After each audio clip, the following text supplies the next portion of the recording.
spesialisasi hakim dalam peradilan tingkat pertama, tingkat banding, tingkat kasasi, dan peninjauan kembali.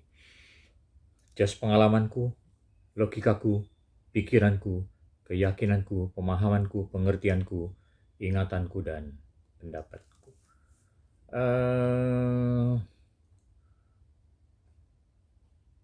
Mengacu pada beberapa persidangan yang saya alami gitu kan.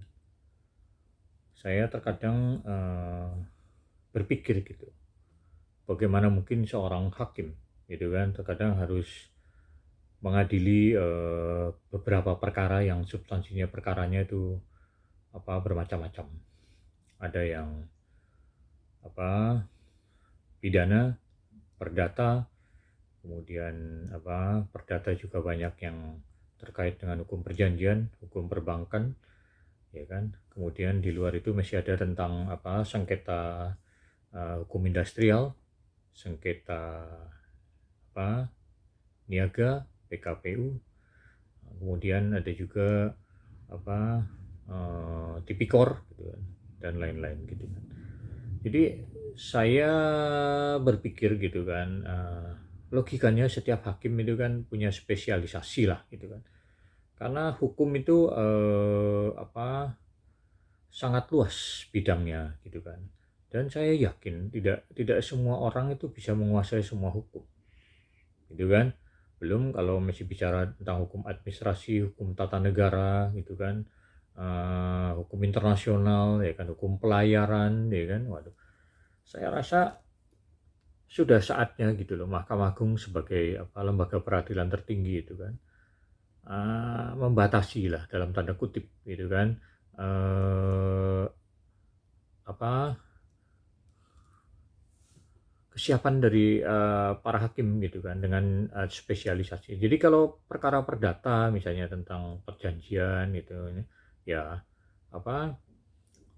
harus ada spesialis yang hakim yang menangani perkara perdata. Kemudian kalau kriminal, pidana juga harus spesialis pidana gitu. Kalau tipikor spesialis tipikor sehingga bisa fokus.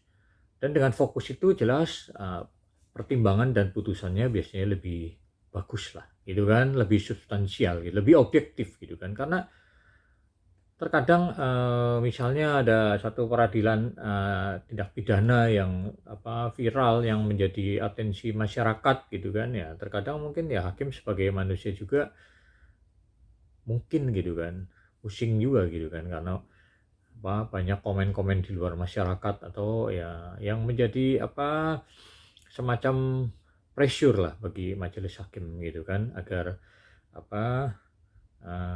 pada saatnya itu memberikan pertimbangan dan putusan sesuai ekspektasi masyarakat gitu kan. Padahal kan hanya hakim sendiri yang tahu tentang alat-alat bukti dan barang bukti di persidangan gitu kan. Jadi masyarakat kan hanya taunya berdasarkan berita saja gitu kan. Dan terkadang ya berita sekarang itu kan diduga agak sulit membedakan antara opini dan berita gitu kan, karena terkadang ada dugaan kepentingan dari media gitu kan atau pemilik medianya yang berkepentingan terhadap perkara-perkara tersebut, apalagi menyangkut perkara-perkara yang terkait dengan pemilik media misalnya kan ya. Saya kira subjektif juga gitu, konflik juga kalau memberitakan tentang perkara yang dihadapinya lah gitu kan. Jadi saya berharap hal ini dapat dipertimbangkan lah, terlepas biaya dan lain-lain ya itu urusan teknis ya, itu silahkan diatur aja bagaimana baiknya lah gitu kan. Jadi memang gitu yang saya tahu di Mahkamah Agung sudah ada spesialisasi dalam bentuk kamar, misalnya kamar pidana, kamar militer, kamar perdata gitu kan, kamar tun gitu kan. Tapi tidak ada salahnya itu juga dipertimbangkan untuk diberlakukan dari tingkat peradilan pertama banding agar supaya lebih lebih profesional lagi lah gitu kan bagi hakim dalam memeriksa dan mengadili perkara di persidangan. Selain itu juga saya juga mengharapkan bahwa pemeriksaan persidangan itu juga dilakukan sama lah gitu kan. Jangan hanya di persidangan di peradilan tingkat pertama saja gitu kan yang dilakukan dalam persidangan terbuka untuk umum, sedangkan banding, kasasi dan PK itu kan terkesan hanya tertutup ya gitu kan karena pihak-pihak tidak hadir langsung dan tidak mengetahui langsung proses pemeriksaan dan pengadilan eh, pengadilan yang diadili oleh hakim pada tingkat banding, tingkat kasasi dan tingkat peninjauan kembali gitu kan.